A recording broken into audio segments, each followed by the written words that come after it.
All right, so in this last section, we are looking at absolute value graphs and how do we graph these absolute value functions.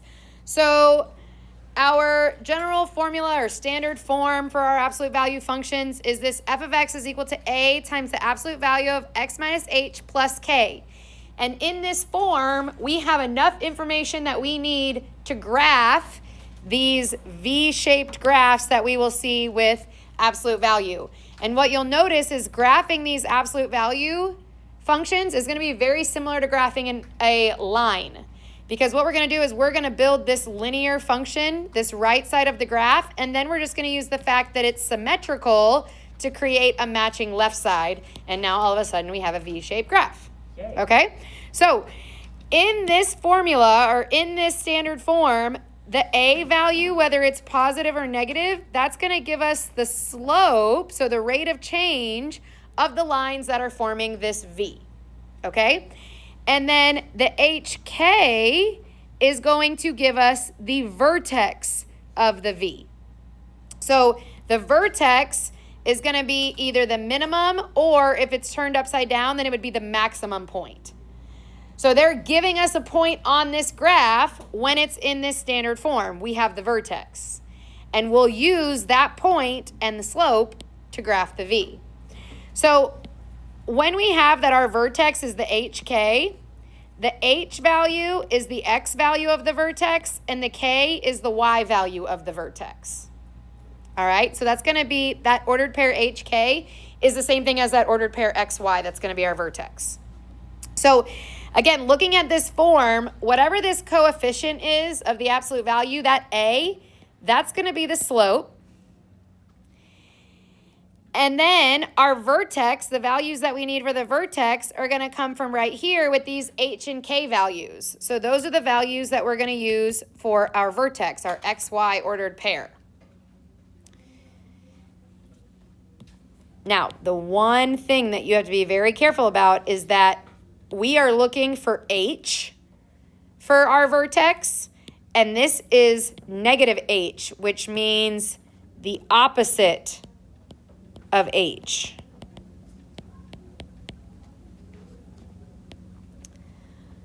So when we go to plug in the H value or the X value of our vertex, we're going to use the opposite of whatever is inside the absolute value bars. Now for the K value, whatever that is, that's the Y. We don't need to worry about that. But you're always going to want to use the opposite for your X value of the vertex, because that's what this minus H means. It means the opposite of H. All right? So really quick before we start graphing, I've given you a couple equations in standard form, and we're just going to practice making sure we feel comfortable identifying the vertex and then what that slope is. So the first one, you've got f of x is equal to 2 times the absolute value of x minus 3 plus 4. So again, this is A times the absolute value of x minus h plus k. And your vertex is HK. So right here is going to be the x value of our vertex. But remember, this is the opposite of H.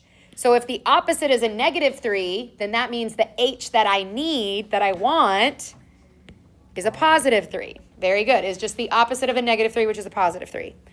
And then the K value is going to stay the same. If it's positive, you keep it positive. If it's negative, you keep it negative. The only one you have to do the opposite of is the X coordinate.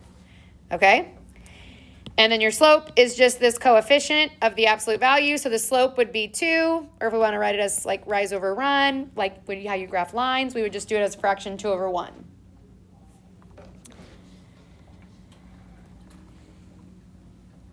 All right, so we'll practice 2 more. The next one, we've got g of x is equal to the absolute value of x plus 1 minus 3. So again, if I write that standard form on top, just so you guys can see where everything's coming from.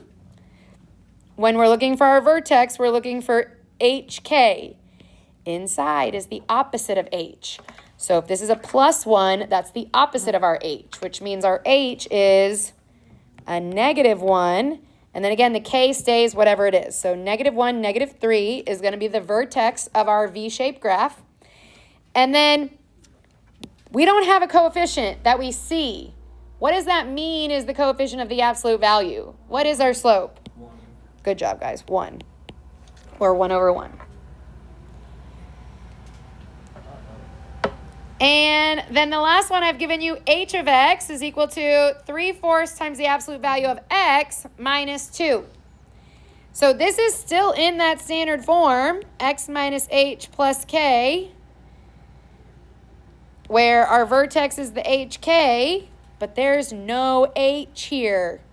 So what number would have to have been here that we got rid of it altogether? What is it? 0. Very good. So the x-coordinate of our vertex is 0, because whether we subtract 0 or add 0, it's not going to change whatever x is. So we don't have to have it there. And then the k value is -2. So 0, -2 would be the vertex of that v. And then your slope of your v, the rate of change, would be 3/4.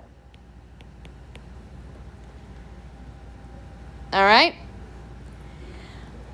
So now that we've practiced identifying things, that's what we're going to use to graph them. So moving into graphing, I've given you guys kind of the 4 points that you can come back to and follow if you want, and we'll go through these steps as we work through this example. F of x is equal to 2 times the absolute value of x minus 1 minus 3. So the first thing you're going to do is plot the vertex, which is why we just practiced finding it. So of our function that we're going to graph here, our vertex is going to be the opposite value of what's inside here. So it's going to be a +1 and then a -3, because that k value stays the same. So on your graph, you'll plot that. So you go to over to 1, down to -3, and that's where you're going to put your vertex. From that vertex, you're going to use the slope to create additional points. You need to make sure that you are always moving right horizontally, meaning we're going to build the right side of our V, and then we're just going to use those reflection points to build the left side. But you always have to build the right side of your V-shaped graph first, okay? So what that means by like move horizontally, if you have a plus A, like if your A is positive, then you're going to go up and right when you do your rise over run like slope.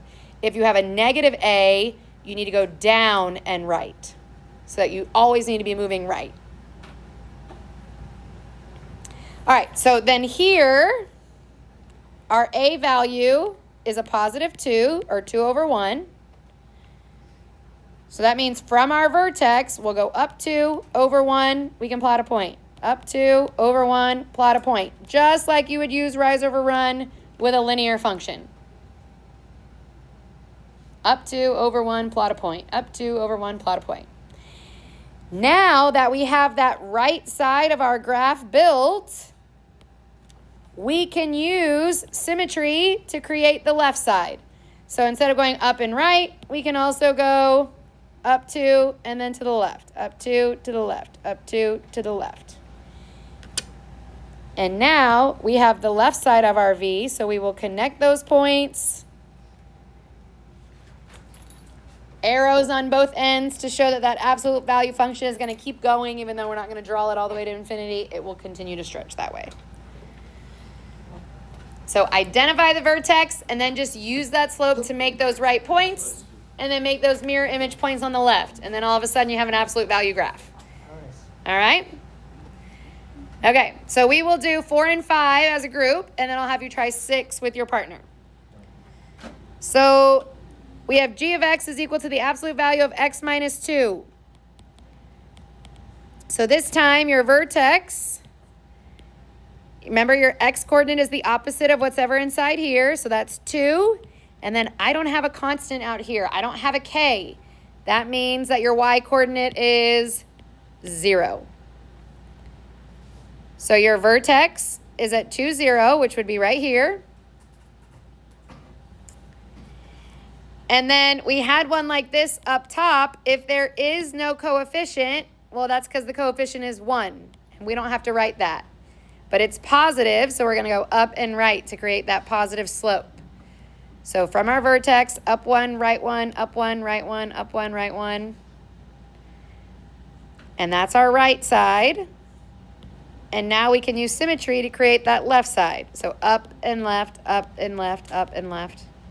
And that's enough. You don't need like a crazy number of points, because you can see exactly where that V-shaped graph is going to plot.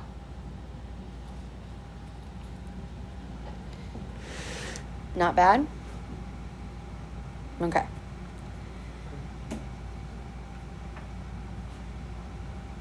All right, last one with me, number 5. We've got f of x is equal to negative 1/2 times the absolute value of x plus 5.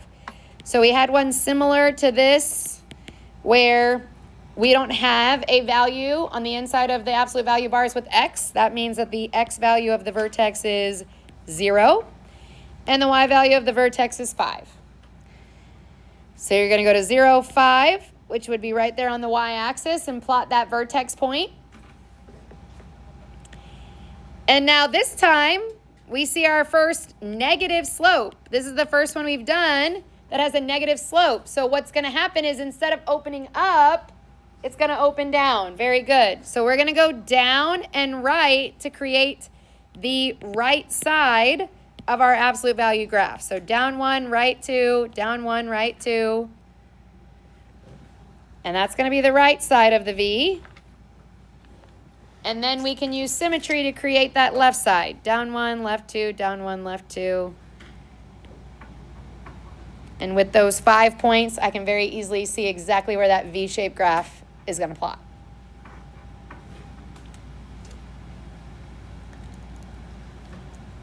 All right, so this last one is for you and your partner. I'll give you guys about 1 minute, and then we'll check in and see how you did.